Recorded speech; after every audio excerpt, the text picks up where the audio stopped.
सीधा आपको बीजेपी मुख्यालय जयपुर ले चलते हैं, जहां पर कार्यक्रम की शुरुआत हो चुकी है। ये तस्वीरें आप देखिए, बीजेपी मुख्यालय के बाहर एक बड़ा मंच यहां पर बनाया गया है, जहां पर कई आलोक बेनीवाल जी, पूर्व विधायक शाहपुरा, आप भी अपना स्थान ग्रहण करें।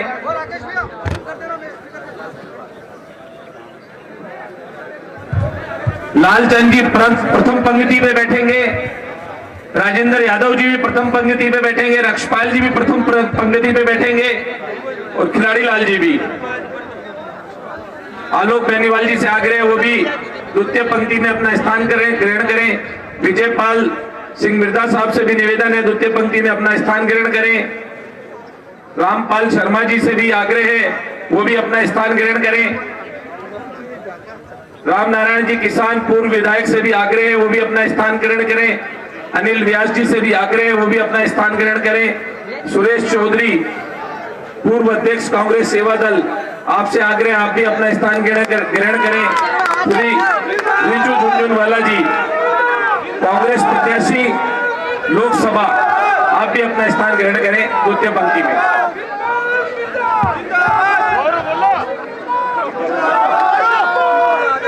और हमारे साथ पे हमारे सहयोगी अधिराज सिंह नरूका फोन लाइन पर कनेक्ट है, सीधा उनका रुख करते हैं। अधिराज, मंच पर से ऐलान हो चुका है कि नेता पहुंचे मंच पर और तय भी कर दिया गया कि कौन कहां बैठेगा। यदि आप देख पा रहे हो तो कौन कौन से नेता मंच पर फिलहाल पहुंच चुके हैं? यहाँ पर तस्वीरों में खिलाड़ी लाल बैरवा तो मुझे नजर आ रहे हैं।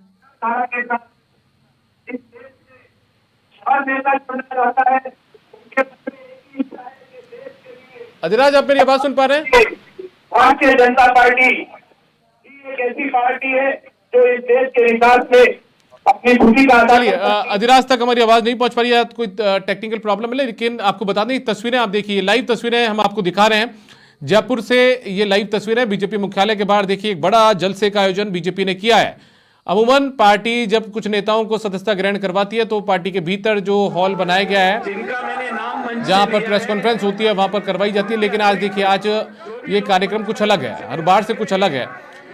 इस बार एक बड़ा जलसा इस ज्वाइनिंग कार्यक्रम का रखा गया है, मंच बनाया गया है बाहर बीजेपी मुख्यालय के बाहर, और जो नेता कांग्रेस पार्टी का दामन छोड़कर आ रहे हैं उनके साथ उनके समर्थक भी यहाँ पर बीजेपी ज्वाइन कर रहे हैं, तो ऐसे में उनके लिए बैठने के लिए व्यवस्था भी की गई है। तो एक बड़ा कार्यक्रम ये रखा गया है, बड़ी तादाद में कार्यकर्ता बीजेपी के भी और कांग्रेस पार्टी से आए हुए कार्यकर्ता भी यहाँ पर पहुंचे हैं। ये तस्वीरें अब थोड़ा जूम करके हमारे सहयोगी आपको दिखाने की कोशिश भी कर रहे हैं।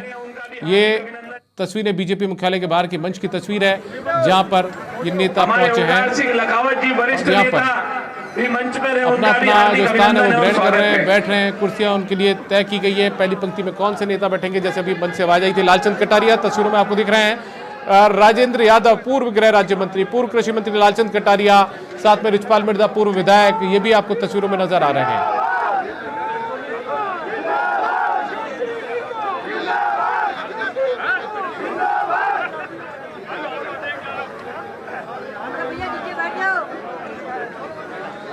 जगन्नाथ जी बुनकर से भी आग्रह है कि वो भी मंच पर आकर अपना स्थान ग्रहण करें।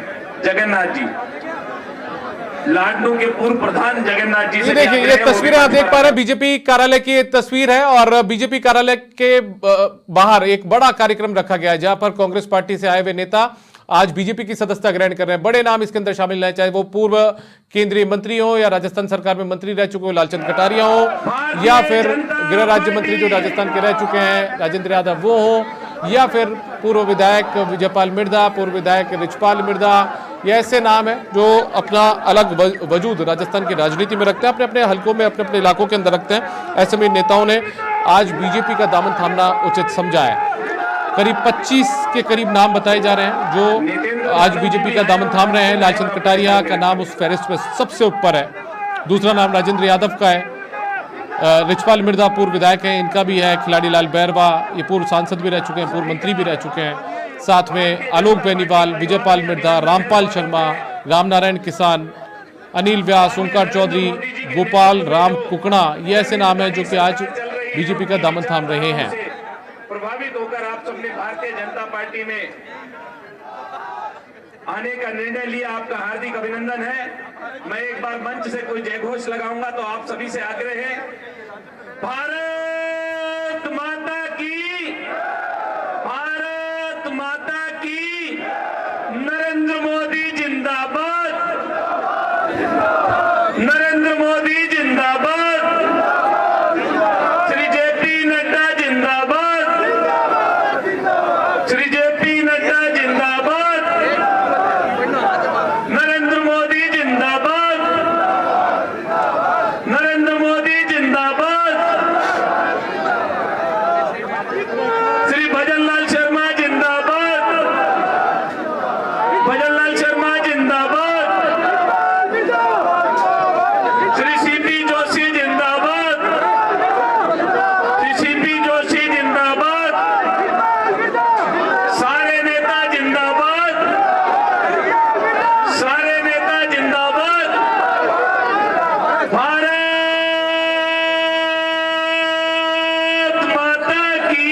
और हमारे साथ में हमारे deputy news editor Rahul Awasthi phone line पर कनेक्ट हो चुके हैं, सीधा उनके पास चलते हैं। राहुल, तस्वीरें बयां कर रही हैं बड़े बड़े चेहरे जो कांग्रेस पार्टी का प्रतिनिधित्व करते थे राजस्थान में कुछ महीने पहले तक, 2.5 से 3 महीने पहले तक, लेकिन अब वो बीजेपी की जाजम पर आ चुके हैं। कितना बड़ा झटका कांग्रेस पार्टी के लिहाज से लोकसभा चुनाव से ठीक पहले आप मान रहे हैं?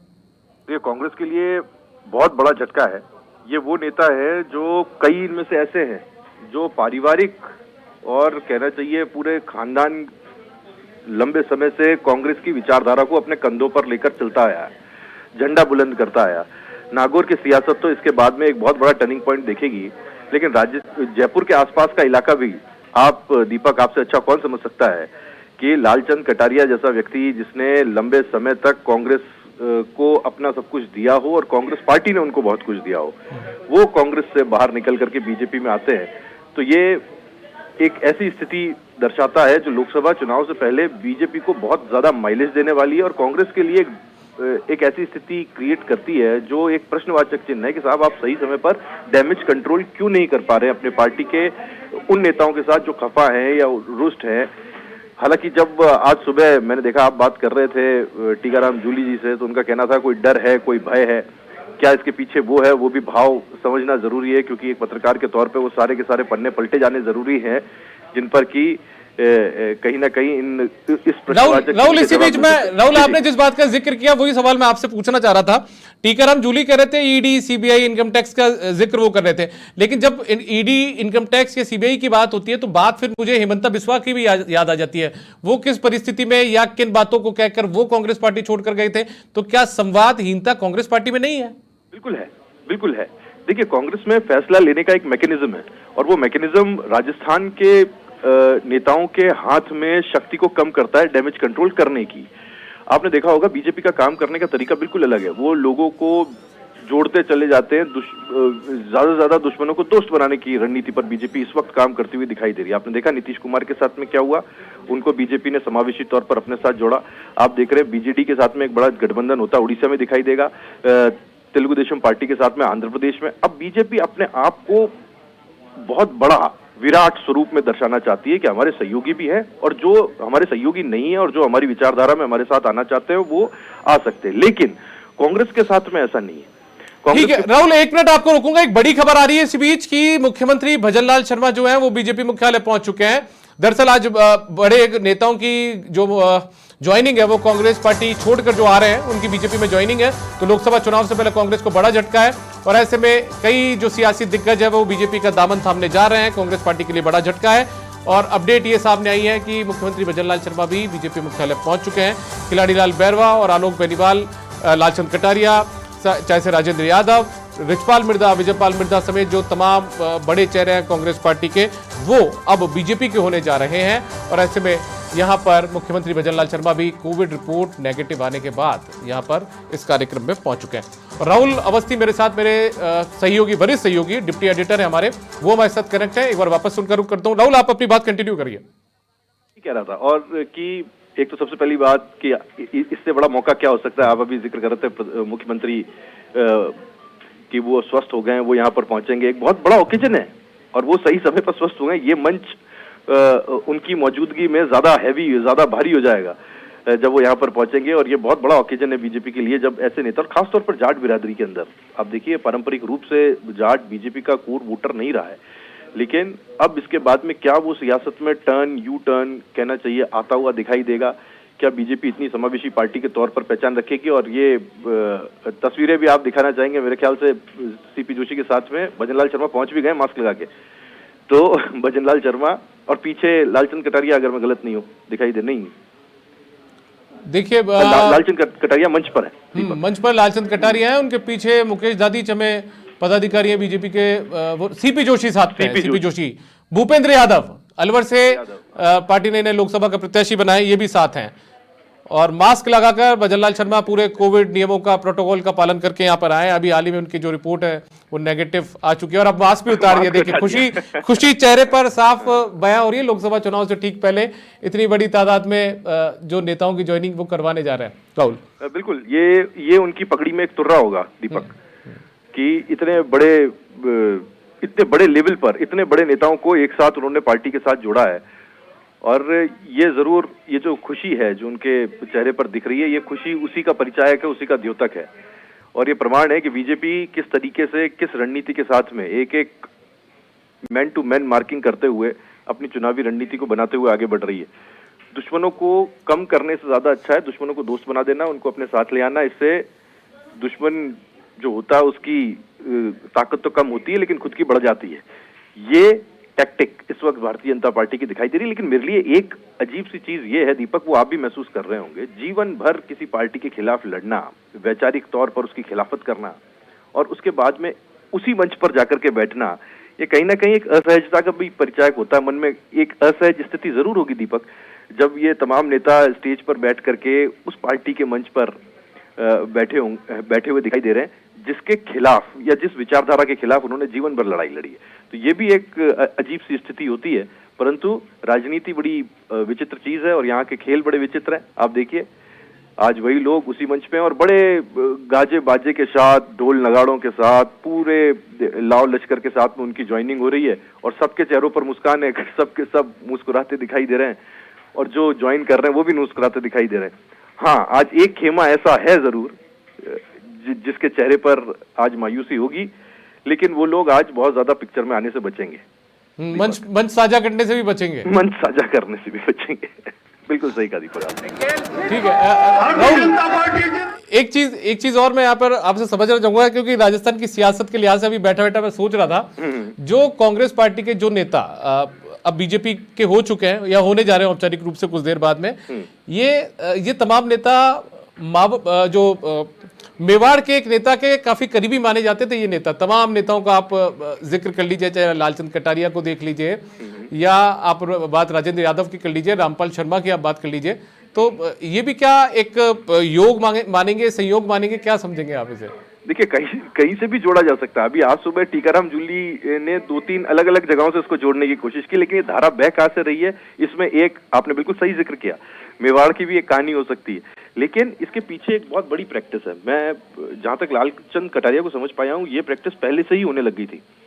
लालचंद कटारिया वैसे भी बहुत ज्यादा मीडिया फ्रेंडली है नहीं, वो सामने आते नहीं है, लेकिन जिस तरह से वो सुषुप्तावस्था में गए और उन्होंने पार्टी के प्रोग्राम्स में अटेंड करने बंद किए, बहुत ज्यादा रिएक्शन वो दे नहीं रहे थे। कल एक्सपेक्टेड था कि शायद बोलें, कल भी कुछ नहीं बोले। आज वो चीज प्रमाणिक हुई है कि ये प्रैक्टिस विधानसभा चुनाव से पहले से चल रही थी। अब सवाल ये है कि क्या लालचंद कटारिया और ऐसे तमाम जो दूसरे नेता जो बीजेपी ज्वाइन कर रहे हैं, इनमें से कई तो ऐसे भी हैं जो तीसरे नंबर पर, चौथे नंबर पर विधानसभा चुनाव में इस बार लड़ाई, जब उन्होंने लड़ी, निर्दलीय चुनाव लड़ा, तो वो चौथे नंबर पर रहे, बहुत कम वोट आए।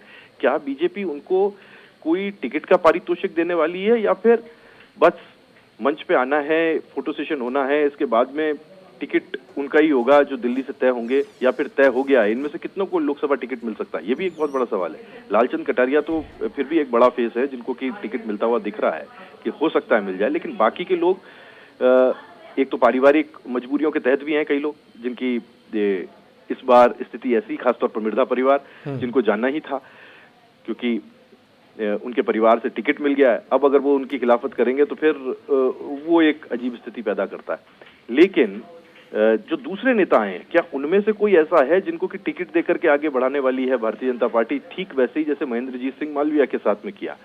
ये एक बड़ा प्रश्न है, इस पर जरूर चर्चा करते रहेंगे हम दीपक आने वाले समय पर। आपने बिल्कुल सही कहा, ये भी एक बिल्कुल तीर आपका निशाने पर है कि मेवाड़ से ये रास्ता निकलता है, ये धारा बहती दिखाई दे रही है। राहुल, बात यदि यहाँ पर इस तरीके से की जाए कि टिकटों को लेकर जिस बात का आपने जिक्र किया, तो लालचंद कटारिया एकमात्र ऐसे नेता माने जा सकते हैं, यदि बीजेपी उन पर दाव खेलती है जयपुर ग्रामीण से तो वो हो सकते हैं। बाकी दूसरे नेताओं पर तो इस तरीके से माना नहीं जा सकता। तो लेकिन ऐसे में क्या बीजेपी के लिए चुनौती नहीं होगा इन्हें एडजस्ट करना लोकसभा चुनाव के अंदर भी, और लोकसभा चुनाव में क्योंकि बीजेपी 15 सीटों पर घोषणा कर चुकी है, तो ऐसे में क्या संगठन में इन्हें एडजस्ट किया जाएगा या राजस्थान सरकार में किसी बोर्ड, आयोग या कोई दूसरी जिम्मेदारियां सौंपकर इन्हें खुश किया जाएगा? क्योंकि नाराजगी तो वहीं से थी कांग्रेस पार्टी में भी कुछ लोगों की। बीजेपी के लिए जो सबसे बड़ी समस्या मैं देख रहा हूं दीपक, वो ये समस्या है कि जो रूट लेवल पर कार्यकर्ता है, जो विचार का डंडा लेकर के, झंडा लेकर के चला करता है और 24 घंटे पार्टी का प्रचार करता है, उसके ऊपर जब एक बड़ा नेता ला करके आप थोपते हैं जो उस विचारधारा का नहीं है या जिससे वैचारिक रूप से बीजेपी की लड़ाई हमेशा से रही है, वो कितना घुल पाएगा? या वो ग्रास रूट लेवल का वो कैडर कितना एक्सेप्ट कर जी। पाएगा इन नेताओं को।